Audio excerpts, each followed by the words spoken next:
Salut à tous! On est au mois d'octobre, et qui dit mois d'octobre dit vieille crève dégueulasse. Et surtout, Halloween. Donc pour ce deuxième épisode de Zone de bordure, on vous propose de parler de films et de séries d'horreur et d'épouvante pour se mettre un peu dans l'ambiance scary, avec comme centre de gravité une série dont on n'a pas forcément beaucoup parlé, en tout cas pas assez à notre goût, et pourtant on a affaire à un mix délicieusement malaisant entre un monstre du cinéma et un monstre de la littérature, j'ai nommé Kingdom Hospital. On commence avec la série de notre jeunesse plus ou moins lointaine qui nous a donné l'idée du thème de l'épisode d'aujourd'hui, une série de 13 épisodes sortie en 2005 et diffusée par ABC. C'est une adaptation par Stephen King de L'Hôpital et ses fantômes de Lars von Trier. On aime l'ambiance, les choix scénaristiques dans la série mais aussi sa mise en scène, très labyrinthique. D'ailleurs, la jeune actrice jouant le rôle du fantôme Mary vous rappellerait pas quelque chose ? Eh oui, l'actrice Jodelle Ferland que l'on retrouve aussi dans un rôle similaire dans Silent Hill. La série explore des thèmes fétichistes. J'allais dire les thèmes fétichistes. C'est un peu du fétichisme. C'est clairement du fétichisme. Enfin, King, il est... c'est un génie, mais du coup, enfin... ça amène sa part de problèmes, on va dire. Enfin, vrai. La série explore des thématiques fétiches de King, le huis clos, le fantastique, le comportement des êtres humains et leur interaction entre eux quand ils sont dans une situation particulière, et aussi le fait que les véritables monstres ne sont pas forcément ceux que l'on croit. L'accident du jogger, qui ouvre la série dans le premier épisode, est une référence directe à l'accident dont King est lui-même victime en 99.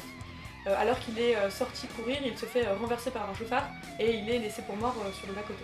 Le personnage auteur déborde totalement dans la série, au point que ce n'en est plus une adaptation mais vraiment une œuvre de Stephen King à part entière. D'ailleurs, le titre de la série, Kingdom Hospital, peut être lu comme une sorte de jeu de mots avec Kingdom qui veut dire royaume, qui serait en fait un jeu sur le royaume de Stephen King où il peut exprimer ses thèmes préférés. Il y a eu de nombreuses adaptations de ses écrits, certaines plus ou moins appréciées que d'autres, dont les célèbres Carrie de Brian De Palma, Shining de Kubrick, Misery, ça aussi bien sûr dans le chapitre 2 du remake qui vient de sortir au ciné, mais aussi le film The Mist, La Brume, qu'à titre personnel j'adore, et que je conseille vraiment de regarder sans avoir ni vu ni lu quoi que ce soit à son sujet, parce qu'il y a un twist, c'est un film à twist. Donc je vous spoil le fait qu'il y ait un twist. Donc je vais couper cette partie en fait. En parlant de Shining, on attend avec impatience la sortie le 30 octobre de Dr. Sleep, réalisé par Mike Flanagan, qui est la suite de l'histoire de Shining avec notamment au casting Ewan McGregor. Alors, attention, pour ma prochaine idée, je vais faire une liaison un petit peu capillotractée. Mais, suivez-moi. Stephen King est l'auteur de ça, le livre, qui est adapté en 2017 et 2019 au cinéma par Andy Muschietti. Mama. C'est la suite, oh, tout est lié. Tu m'as tué là. Qui est le réalisateur de Mama, sorti en 2013, produit par Guillermo del Toro, qui est lui-même le réalisateur du Labyrinthe de Pan, sorti en 2006. D'ailleurs, d'une certaine façon, ces deux films abordent la recherche d'une famille. Ophélia, l'héroïne du Labyrinthe de Pan, rêve le retour de son père et le retour de la bonne santé de sa mère afin de vivre avec ses deux parents et ainsi d'éloigner la figure violente de son beau-père fasciste. Elle va aussi se lier d'ailleurs d'amitié et à entretenir une relation très proche avec Mercedes, qui est la chef de maisonnée du moulin où ils habitent et qui va du coup devenir une sorte de figure maternelle pour Ophélia. Dans Mama, l'oncle et sa copine vont essayer de jouer le rôle de parents pour leurs deux nièces et de les aider à se reconstruire après avoir vécu 7 ans dans la forêt. Pourtant, ils vont devoir aussi faire face à la concurrence du personnage fantomatique de Mama qui a élevé les fillettes quand elles vivaient abandonnées dans une cabane. On retrouve cette thématique dans la série The Haunting of Hill House de Mike Flanagan et diffusée sur Netflix le 12 octobre dernier.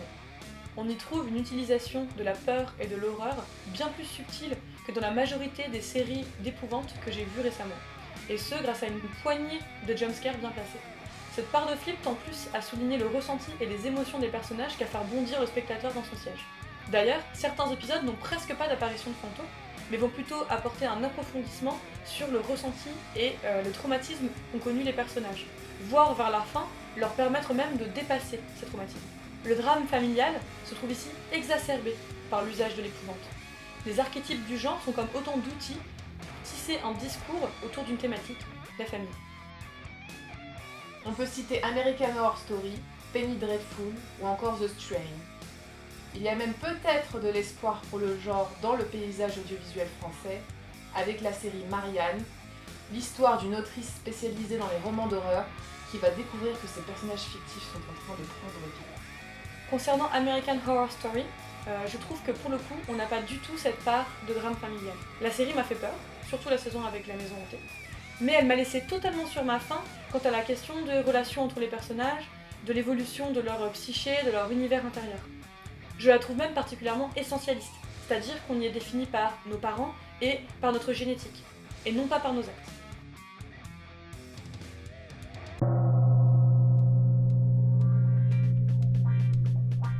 On va conclure avec un instant booktube, car c'est une recommandation de livre. Ah, pousse-toi, Pennywise. D'un livre qui vient de sortir, qui s'appelle D'après une histoire de Stephen King, anthologie de Stephen King à l'écran, par Mathieu Rostac et François Co. Et c'est une véritable pépite pour tout ce qui est adaptation de Stephen King à l'écran, que ce soit en série, film ou téléfilm. Voilà. Je sais pas quoi dire d'autre. Je sais pas, raconte-nous une blague. Je raconte une blague. Ouais, vas-y.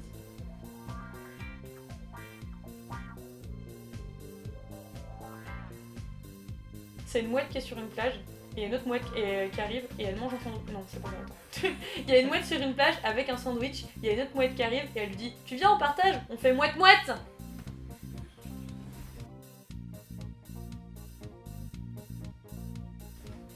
Ça fait rire Maya.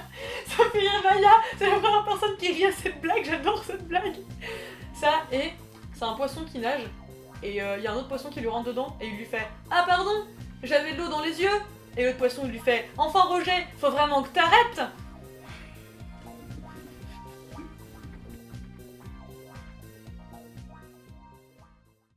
Attends, faut que je reprenne du coup, bravo, ah, bravo Maya, merci bien. Elle m'interrompt, elle me donne de travailler. C'était capillotracté. Stéphane, On utilise le terme capillotracté. mais c'est super comme terme. Capillotracté, c'est une version sérieuse de tirer par les cheveux. Vous pouvez l'utiliser afin de briller en société. Je vous le conseille. On peut pécho avec, hein, ça marche.